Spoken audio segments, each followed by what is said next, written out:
It's been more than a month since I replaced the LG 65EG 9600 65-inch curved OLED 4K TV in my living room with LG's brand new signature series OLED 65G6P.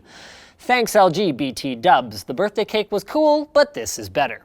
Now, last time around, I was blown away by the massive improvements to image quality compared to my old 1080p LCD that were made possible by the switch to OLED pixels, and 4 times as many of them at that.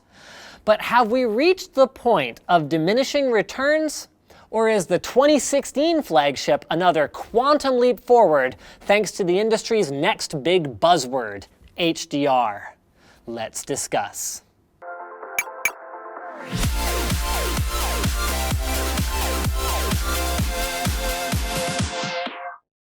Corsair boasts unrivaled comfort and universal compatibility on its Void Surround headset, featuring a genuine Dolby 7.1 headphone USB adapter. Check out the link in the video description to learn more.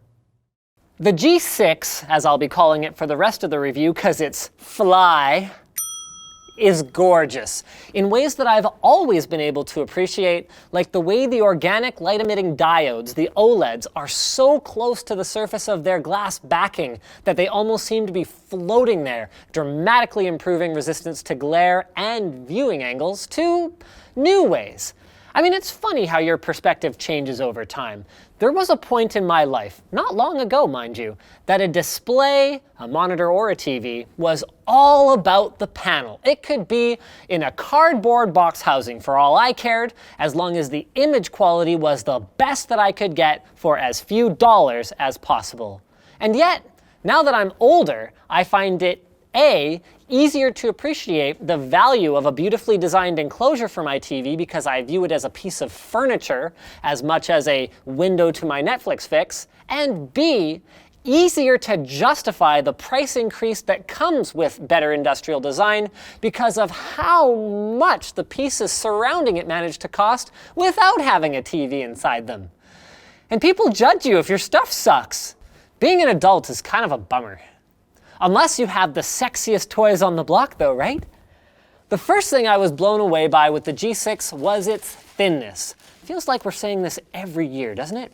But this time it's different. The protective piece of cardboard in the box is almost the same thickness as the entire display assembly.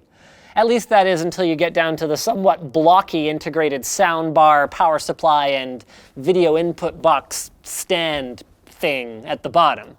I mean, let's face it, putting all that stuff down there, then calling your display 2.57 millimeters thick is a bit of a hack, isn't it? Though this does raise the question, do I care if they hack? Whether it's Samsung's One Connect or LG's bulky power input base, everyone is pulling stuff out of the TV now because it no longer physically fits in order for them to hit new thinness targets. But I just don't care. But if I don't care about that, and likely neither do you, did I care about the rest of it being thinner in the first place? What kind of TV could they make if they didn't stress out about that? I'll probably never know, so I'll just have to live with LG's approach, which isn't terrible, since they did a lot of things right, including using their hack to have the integrated Harman Kardon co-branded speaker bar fired directly at the listener instead of downward. The next thing they did right is the image quality. I still lack an HDR-capable pattern generator to measure this stuff exactly, so for now, all I can really do is put it in the words of my wife, with whom I did blind A/B testing between an SDR and an HDR master of Sony's camping demo clip. My first instinct is this one looks better, referring to the HDR one. It feels like I can see more detail even though the scene seems darker. The colors look almost more vibrant. And that's HDR in a nutshell. It took me a while to wrap my brain around this, but it doesn't manifest so much as a difference in color as it does as a difference in contrast.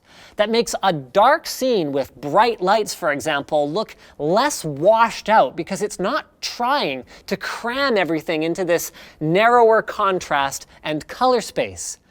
It's more about how it feels more natural and more true to what it would be like if you were sitting there, though taking advantage of this requires that the content is mastered in HDR at all, then beyond that, that it's mastered in HDR in a way that you, the viewer, will find pleasing.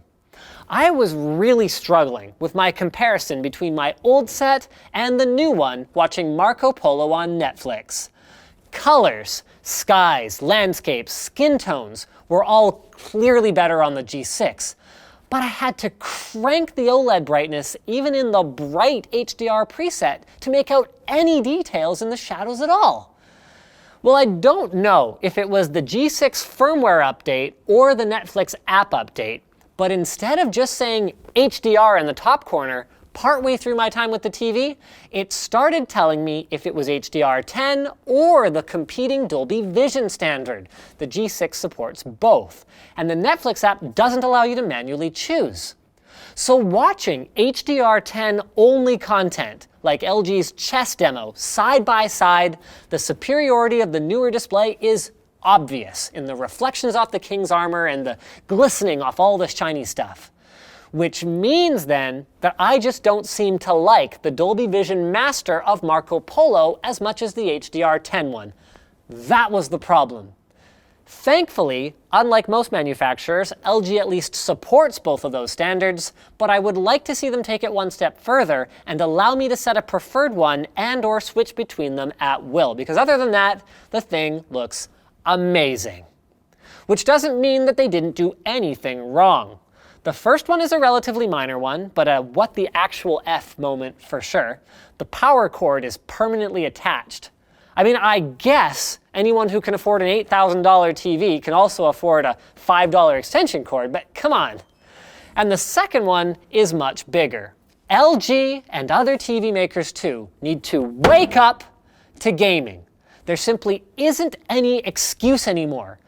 I don't expect anyone to give a rat's ass about the half dozen people other than me that are running gaming PCs in their living rooms. But in 3 years since it launched, the PlayStation 4 has sold over 40 million consoles. Stop ignoring this. Maybe if everyone complains, they'll deal with it next year. That's apparently why the curved screen is gone, by the way. And the G6 follows directly in the footsteps of its predecessor. Astonishing image quality to the point where anything else just kind of looks meh. But if it appears that a conscious decision has been made by LG to say screw it to input lag in favor of concentrating almost entirely on image quality, then it's because that's exactly what happened. Even in game mode, it's slow. So the bottom line then is the G6 is a fascinating product. The onboard processor is tangibly faster. That same Air Mouse Magic remote interface that I really like is still here. LG's software isn't Android TV, but it has a Plex app and a Netflix app, which is pretty much all that I really need. And while OLED burn-in continues to be a concern to the point where LG's interface even has an image quality restore routine that takes an hour to run, my year-old panel, with adequate care, continues to behave well. Which leaves us with the bottom line. Would I pay $8,000 for this TV? No. The law of diminishing returns hits pretty hard once you've crossed over into OLED territory at all. But would I say it's the best viewing experience I've ever had if you simply don't care about money and you're willing to compromise on gaming? Then yes. Yes, I would. Which isn't to say that you always have to fork out a ton of money to get the best experience. I am talking, of course, about Squarespace. Squarespace lets anyone, whether you're a more experienced programmer or you are like me, build a website. They've got 24/7 support via live chat and email, and it starts at just $12 a month with a free domain thrown in if you buy Squarespace for the year. They've got tons of gorgeous templates. They all feature responsive design, so your site's going to look great on any device, and they've got tons of other easy features that you can access through the web. It's all just cloud-based. You never have to worry about loading up something on a server and checking your firewall permissions, nothing like that. They just make it easy. So commerce is included with every site. Their cover pages feature lets you have a beautiful one-page online presence in minutes. Everyone can now publish content in Apple News format directly from their Squarespace blog module. And what else do they have? They've got their logo creator, they've got, basically it's easy, it looks beautiful, and you can start a trial with no credit card required and start building your website today. When you decide to sign up for Squarespace, make sure you use offer code LTT and you can get 10% off your first purchase. Thanks for watching, guys. If this video sucked, you know what to do. But if it was awesome, get subscribed, hit that like button, or check out the link to where to buy the stuff we featured at Amazon in the video description. I think if you buy this TV, I'll get like $300 as a commission. That's insane. Anyway, also linked in the video description is our merch store, which has cool shirts like this one, and our community forum, which you should totally join. Now that you're done doing all that stuff, you're probably wondering what to watch next, so click that little button in the top right corner to check out our video on what exactly is HDR over on our Tech Quickie channel.